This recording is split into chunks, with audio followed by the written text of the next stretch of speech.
Hello movie lover, कैसे हैं आप सब। तो दोस्तों, आज की मूवी बहुत ही इंटरेस्टिंग होने वाली है।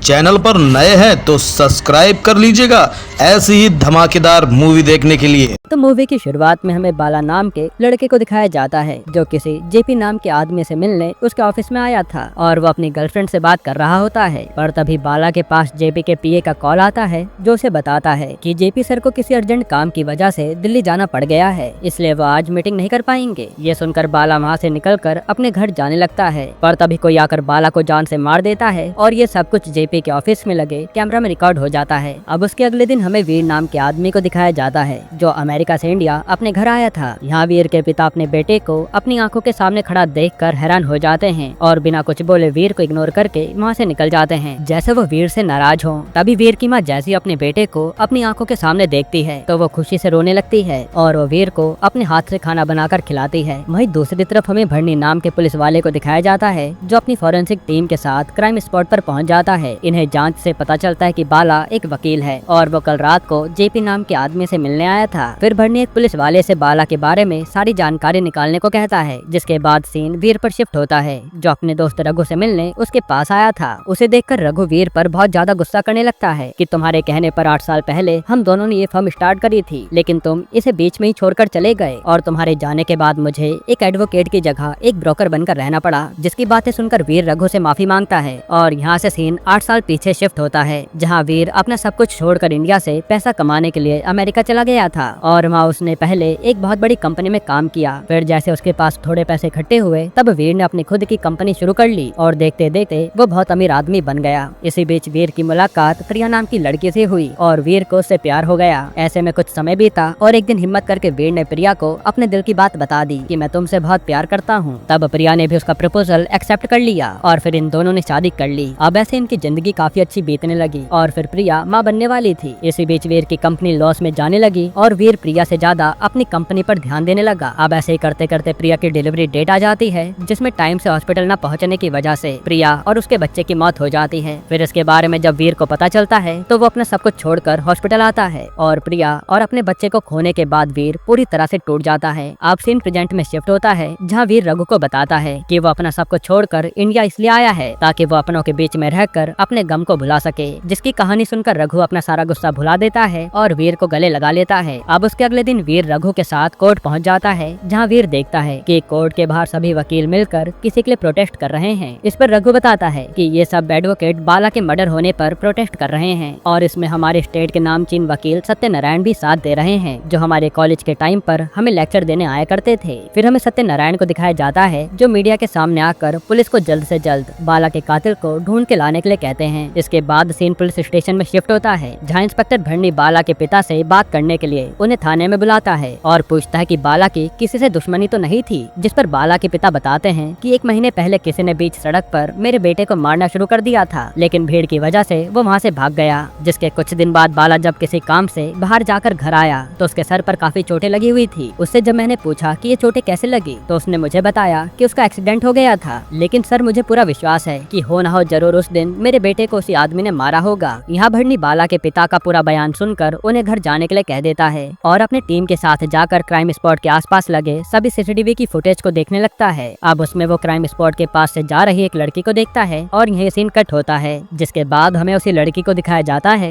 जिसे आंख बंद करते वक्त बाला का मरा हुआ चेहरा दिख रहा था और लड़की का नाम था वेदेही। यहाँ वेदेही तैयार होकर अपने काम के लिए जाने लगती है। वहीं दूसरी तरफ वीर की माँ को हॉस्पिटल से कॉल आता है कि उनके पति को हार्ट अटैक आया है और वो अभी हॉस्पिटल में एडमिट है। जो सुनकर वीर अपनी माँ के साथ वहाँ पहुँच जाता है। तब वीर को डॉक्टर से पता चलता है कि उसके पिता को ये दूसरी बार अटैक आया है और डॉक्टर कहते हैं कि वीर को अब अपने पिता का ध्यान रखना चाहिए। ये सुनकर वीर अपनी माँ से पूछता है कि पापा को पहली बार अटैक कब आया था, जिस पर उसकी माँ बताती है कि 8 साल पहले जब तुम हम दोनों को छोड़कर अमेरिका चले गए थे तब तुम्हारे पिता को पहली बार अटैक आया था क्योंकि उनका सपना था कि तुम एक ईमानदार वकील बनो जो हमेशा सही का साथ दे, पर तुम तो पैसों के लालच में निकल गए थे। जिस पर वीर अपनी माँ को बताता है कि उसे वकील बनने बनने में कोई दिलचस्पी नहीं थी, लेकिन पापा ने कभी भी उसको नहीं समझा और हमेशा अपना सपना पूरा करने के लिए उसे फोर्स करते रहे। तब वीर की माँ उसे बताती है कि तुम्हारे पिता एक रेवेन्यू कंपनी में काम करते थे और एक आदमी ने उन्हें रिश्वत लेने के झूठे इल्जाम में फंसा दिया था, जिसके बाद तुम्हारे पिता की नौकरी चली गई और सारे वकीलों ने उनकी तरफ से केस लड़ने से ही मना कर दिया था। तभी से तुम्हारे पिता ने सोच लिया था कि वो तुम्हें वकील बनाएंगे ताकि तुम गरीब लोगों की मदद कर पाओ। जिसकी बात सुनकर वीर सीधा अपने दोस्त रघु के पास आता है और उसे सब कुछ बताता है। साथ ही वीर कहता है कि अब वो अपनी प्रैक्टिस पूरी करेगा जो उसने बीच में ही छोड़ दी थी। तब रघु भी उसका साथ देने के लिए मान जाता है। इसके बाद हम देखते हैं कि वीर ने प्रैक्टिस चालू कर दी है और कुछ ही महीनों में उसके पास छोटे मोटे केस आने शुरू हो जाते हैं, लेकिन वीर उन केस को भी हार जाता है, जिससे वो काफी निराश हो जाता है। वहीं दूसरी तरफ हमें भरनी को दिखाया जाता है जो अपने ऑफिसर को कॉल करके जल्द से जल्द उस सीसीटीवी कैमरा में दिखने वाली लड़की को ढूंढने के लिए कहता है। इधर वैदेही को बार बार उसके होने वाले पति सुहास का कॉल आ रहा था। फिर फोन उठाने पर सुहास उसे कल मिलने के लिए बुलाता है। तब वैदेही भी मान जाती है। अब उसके अगले दिन सीन कोर्ट पर शिफ्ट होता है, जहाँ एक औरत अपनी बच्चे के साथ अपने पति को झूठे चोरी के इल्जाम से बचाने के लिए वकील को ढूंढ रही थी, लेकिन कोई भी उसका केस लड़ने को तैयार नहीं था। तब वहीं बैठा वीर ये सब देख रहा होता है, इसलिए वो छोटी बच्ची की भोली सी शक्ल देखकर उनका केस लड़ने को मान जाता है। वहीं दूसरी तरफ वैदेही सुहास के साथ डिनर करने के लिए एक रेस्टोरेंट में आई होती है, जहाँ वो पुलिस को देखकर काफी घबरा जाती है और तुरंत वॉशरूम चली जाती है। तब उसके पीछे पीछे सुहास भी आता है और पुलिस को देखकर भागने का कारण पूछता है, जिस पर वैदेही बताती है कि जिस रात वो मर्डर हुआ था ना, मैं उस समय वहीं थी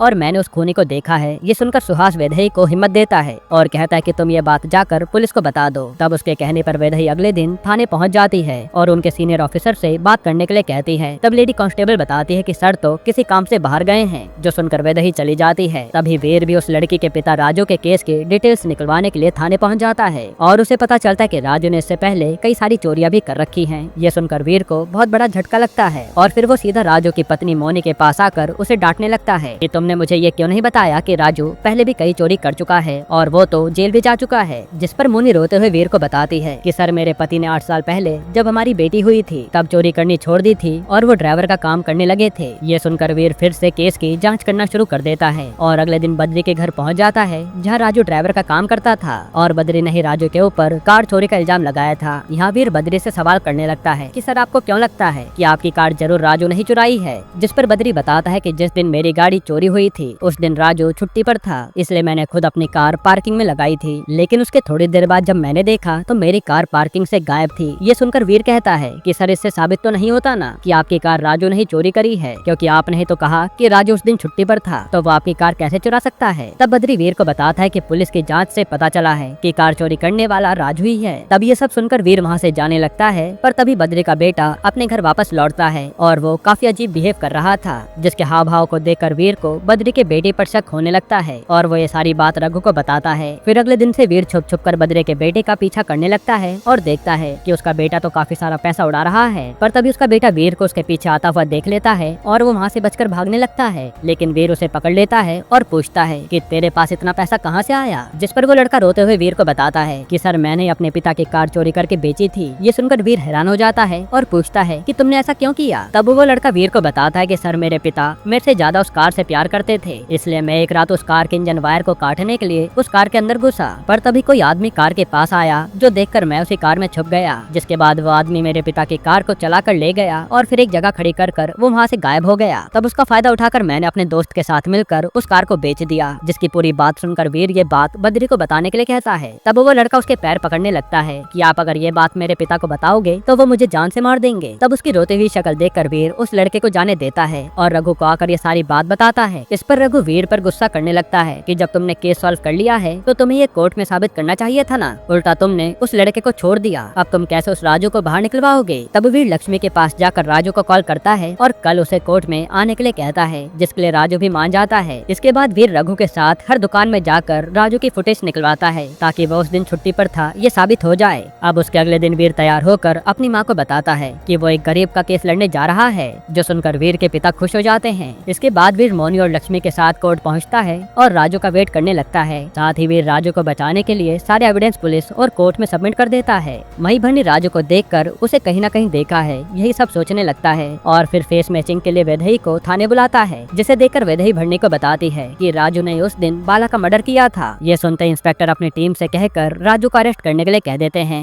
वहीं दूसरी तरफ राजू जैसे कोर्ट में कदम रखता है, वहाँ घूम रहे ऑफिसर उसे मर्डर के जुर्म जुर्म में अरेस्ट कर लेते हैं और वीर को यहाँ बहुत बड़ा शौक लगता है कि राजू ने चोरी के अलावा मर्डर भी किया है। जिसके बाद हम देखते हैं कि वीर अपने ऑफिस में बैठकर राजू के बारे में सोच रहा होता है, पर तभी राजू की बहन मंजू वीर के पास आकर रोने लगती है और बताती है कि मेरा भाई बिल्कुल बेकसूर है और वो ऐसा कभी नहीं कर सकता। जिसकी बातों को सुनकर वीर को राजू और उसके परिवार के लिए बहुत बुरा लगता है, इसलिए वो डिसाइड कर लेता है कि वो राजू पर लगे मर्डर के इल्जाम को हटवा कर रहेगा और उसे जेल से बाहर निकलवाएगा। अब उसके अगले दिन राजू को कोर्ट में लाया जाता है, जहाँ पुलिस के कहने पर जज राजू को 2 दिन की रिमांड पर लेने के लिए कह देते हैं और वीर कुछ भी नहीं बोल पाता। फिर सीन थाने में शिफ्ट होता है, जहाँ हम देखते हैं कि पुलिस राजू को टॉर्चर कर रही है, लेकिन राजू का यही कहना था कि उसने किसी को नहीं मारा। वहीं दूसरी तरफ वैदेही की माँ उसे पुलिस को सब सच बताने के लिए डांट रही होती है, पर तभी वहाँ सुहास आता है जो वैदेही की साइड लेता है कि उसने जो भी किया वो ठीक किया। इधर वीर थाने में जाकर भरनी से मिलता है और पूरे केस के बारे में पूछने लगता है, जिसे भरनी बताता है कि बाला के कॉल पर राजू के सबसे ज्यादा नंबर थे और राजू ने 2 बार बाला को मारा भी था। जिसके बाद वीर राजू के पास आता है और उसकी बाला से हुई लड़ाई के बारे में पूछने लगता है कि तुमने उसे पहले क्यों मारा था, जिस पर राजू से कुछ भी बताने से साफ इनकार कर देता है और कहता है कि काश मैंने सच में बाला को जान से मार दिया होता और मैं तो उसे खुद मार भी नहीं पाया। ये सुनकर वीर के दिमाग में बस यही सवाल चल रहा होता है कि आखिर राजू बाला को मारना क्यों चाहता था। जिसके अगले दिन कोर्ट में हियरिंग होती है और हर न्यूज चैनल पर बस बाला के मर्डर केस की न्यूज दिखाई जा रही थी। जिसके बाद सीन कोर्ट में शिफ्ट होता है, जहाँ सत्यनारायण एक एक करके अपने विटनेस को बुलाने लगता है। इसमें सबसे पहले वो बाला के पिता को बुलाते हैं और बाला और राजू के बारे में जज को बताने के लिए कहते हैं, जिस पर बाला के पिता बताते हैं कि राजू ने मेरे बेटे को 2 बार मारने की कोशिश करी थी। इसके बाद सत्यनारायण कोर्ट में फोरेंसिक टीम को बुलाते हैं, जो जज को बताते हैं कि बाला को मारने के लिए कल्प्रेट ने एक नोकीली चीज का इस्तेमाल किया था, पर बारिश की वजह से हमें एक भी एविडेंस या फिंगरप्रिंट नहीं मिला है। उसके बाद सत्यनारायण आई विटनेस वैदेही को कोर्ट में बुलाते हैं, जो जज को बताती है कि वो अपने काम से देर रात को घर लौट रही थी और जब वो रास्ते में थी तभी उसने राजू को घबराकर भागते हुए देखा था और थोड़ी दूर पर बाला की लाश पड़ी हुई थी। जिसकी गवाही सुनकर वीर वैदेही से कुछ सवाल पूछने लगता है कि तुमने कहा कि उस राजू ने बाला का मर्डर किया था, तो क्या मर्डर होते हुए तुमने अपनी आंखों से देखा था। जिस पर वैदेही बताती है कि राजू और उसके अलावा वहाँ पर कोई और नहीं था, तो मर्डर पक्का राजू नहीं करा होगा। जिसकी बात सुनकर वीर जज को बताता है कि उस रात वैदेही और राजू के अलावा वहाँ कोई और नहीं था, तो ऐसा भी तो हो सकता है कि वैदेही ने ही बाला का मर्डर किया हो। जिसे सुनकर पूरे कोर्ट में हलचल मच जाती है। साथ ही वीर जज से परमिशन लेकर पुलिस को वैदेही के ऊपर जांच करने के लिए कहता है, जिसके कहने पर जज वैदेही के ऊपर इंक्वायरी बैठा देती है और केस की डेट आगे बढ़ा दी जाती है। अब रात होने के बाद वीर रघु को बताता है कि मर्डर करने वाली वैदेही भी नहीं है, मेरा उस पर इल्जाम लगाने का कारण था ताकि मैं राजू को बचाने के लिए एविडेंस इकट्ठा कर सकूं। वहीं दूसरी तरफ सुहास वैदेही के साथ शादी करने से साफ इनकार कर देता है और वैदेही की नौकरी भी जाने वाली होती है, क्योंकि उसका नाम केस में आ गया था, जिससे वैदेही परेशान थी। फिर अगले दिन वीर वैदेही से बात करने के लिए उसके घर आता है, लेकिन वैदेही तो वीर को सुनाकर वहाँ से भगा देती है। अब उसके कुछ दिन बाद केस की डेट होती है, जहाँ भरनी जज को एक सीसीटीवी रिकॉर्डिंग दिखाते हैं, जिसमें साफ पता चल रहा था कि बाला को मारने वाला आदमी है, क्योंकि उस आदमी ने पैंट और हुडी पहन रखी थी। वहीं उस रात वैदेही ने कुर्ती पहन रखी थी, जिससे साफ साबित होता है कि बाला को मारने वाला एक आदमी था। ये सब सुनकर वीर भरनी को कटघरे में बुलाता है और कुछ सवाल पूछने लगता है कि आपको क्यों लगता है कि बाला को मारने वाला राजू है और आपने किस एविडेंस पर राजू को अरेस्ट किया था। जिस पर भरनी बताता है कि हमने बाला के पिता के बयान पर राजू को अरेस्ट किया था, क्योंकि राजू ने 2 बार बाला को मारने की कोशिश की थी, जिसमें दूसरी बार तो बाला को काफी चोटें भी आई थी। यहाँ वीर जज को बताता है कि जब बाला को दूसरी बार मारा गया था उस दिन राजू असल में शहर में था ही नहीं, जो सुनकर सत्यनारायण वीर को एविडेंस दिखाने को कहता है। इसलिए वीर जज से परमिशन लेकर कटघरे में बद्री को बुलाता है और उससे सवाल पूछने लगता है कि आप अपनी बीवी की मौत की तारीख वाले दिन कहाँ थे। जिस पर बद्री बताता है कि मैं उस दिन अपनी बीवी की आत्मा की शांति के लिए पूजा करवाने नासिक गया हुआ था। तब वीर बद्री से पूछने लगता है कि नासिक आप ट्रेन से गए थे या फिर खुद की कार से। जिस पर बद्री बताता है कि मैं उस दिन 27 जून को अपनी खुद की कार से गया था, जिसको ड्राइव करने वाला राजू ही था, और हम 28 जून की रात को वापस आए थे। जिसकी बात सुनकर वीर जज को कहता है कि यही साबित हो गया है, क्योंकि बाला के पिता का कहना था कि 27 जून को राजू ने बाला को मारने की कोशिश करी थी, लेकिन अभी आपने खुद सुना कि राजू और बद्री 27 और 28 जून को नासिक में थे, जिससे साफ जाहिर होता है कि बाला को दूसरी बार मारने वाला राजू नहीं था। इसके बाद वीर बाला के क्लाइंट जेपी को कटघरे में बुलाता है कि इस रात आपने बाला को अपने ऑफिस में मिलने के लिए बुलाया था, तो आप उससे मिले क्यों नहीं। जिस पर जेपी बताता है कि उस रात मेरे को जरूरी काम से दिल्ली जाना पड़ा था, इसलिए मैंने अपने पीए से कहकर बाला को इन्फॉर्म करवा दिया था। ये सुनकर वीर जज से कहता है कि जेपी की जांच भी करवानी चाहिए, ये भी तो हो सकता है कि जेपी ने ही बाला को मरवा दिया हो। ये सुनकर जज केस की डेट को 1 हफ्ते और आगे बढ़ा देते हैं। फिर वैदेही कोर्ट से निकलकर सबसे पहले भरनी से मिलती है और उन्हें शुक्रिया कहते हैं कि आपने मुझे इस केस से बचा लिया। जिसे भरनी कहता है कि आपको बचाने वाला मैं नहीं बल्कि वीर है। इसलिए वैदेही वीर को मिलने के लिए कॉफी शॉप में बुलाती है और वो उसे बचाने के लिए थैंक यू बोलती है। इसके बाद वीर रघु से बाला और जेपी की सारी डिटेल्स निकलवाने को कहता है, पर जांच करने पर रघु को उनके बारे में कुछ भी पता नहीं चलता। वहीं दूसरी तरफ वैदेही बाला के घर जाकर उसके पिता से मिलती है, जो वैदेही के लिए चाय बनाने के लिए रसोई में जाते हैं और मौका पाकर वैदेही बाला के कमरे से कुछ मेडिकल पेपर्स चोरी कर लेती है और लाकर वीर को देती है, जो कि वीर ने ही ऐसा करने को कहा था। इसके बाद केस की डेट होती है, जहाँ वीर ये साबित कर देता है कि दूसरी बार जो बाला को चोट लगी थी वो असल में एक्सीडेंट होने की वजह से लगी थी, ना कि उसे किसी ने मारा था। और ये सत्यनारायण एक शॉकिंग बात रिवील करता है कि राजू बाला को इसलिए मारना चाहता था क्योंकि बाला को उसकी बहन के साथ अफेयर चल रहा था, जो सुनकर वीर के होश उड़ जाते हैं। अब ये सब सुनने के बाद जज केस की डेट को और आगे बढ़ा देती हैं ताकि सारे सबूत उनके सामने आ पाएं। तब वीर अपने घर पर काफी उदास बैठा होता है कि वो अब इस केस में क्या करे, क्योंकि वो तो हारने वाला है और उसके हाथ में कुछ भी नहीं लग रहा। पर तभी वीर के पिता आकर उसे हिम्मत देते हैं और वो सत्यनारायण का दिया विजिटिंग कार्ड भी उसके सामने रखकर चले जाते हैं, जिसमें लिखे नंबर को देखकर वीर बाला के कॉल रिकॉर्ड्स को मिलाने लगता है और उस रात बाला मर्डर से पहले उसी विजिटिंग कार्ड पर लिखे नंबर से बात कर रहा था।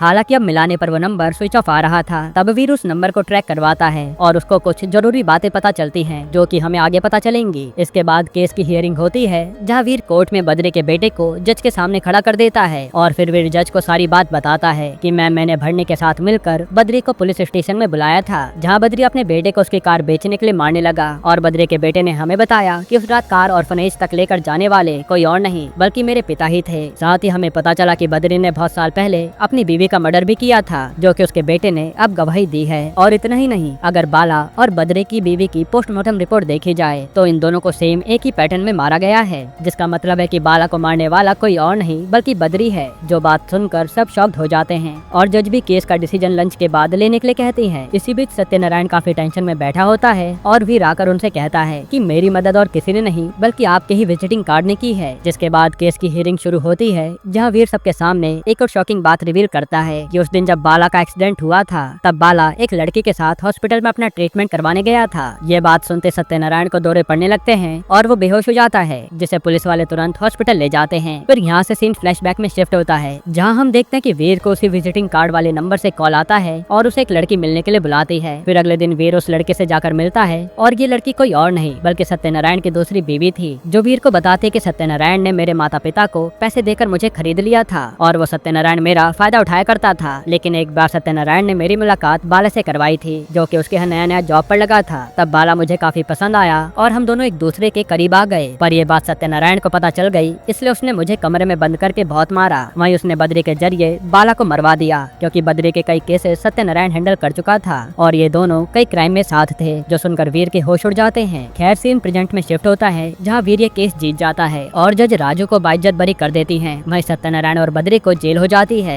जिसके बाद हम देखते हैं कि राजू अपनी बेटी से मिलता है और उसे गले लगा लेता है। और यहीं हमें एक और बात रिवील होती है कि राजू को किसी ने बताया था कि बाला के पास तुम्हारी बहन की गंदी फोटोज हैं, इसलिए राजू बाला से नफरत करता था। और उस रात भी राजू बाला के पास वही फोटोज लेने गया था। तब वीर उसे बताता है कि ये सब तुम्हें फंसाने के लिए कहा गया था, ताकि बद्री तुम्हें उस मर्डर के इल्जाम में फंसा सके। जो सुनकर राजू हैरान हो जाता है। यहीं पर ये मूवी खत्म होती है। हाँ तो दोस्तों, आज की ये वीडियो आपको कैसी लगी? अच्छी लगी हो तो एक लाइक कर देना, चैनल को सब्सक्राइब कर लेना और अपने दोस्तों के साथ शेयर जरूर करना। मिलते हैं नेक्स्ट वीडियो में।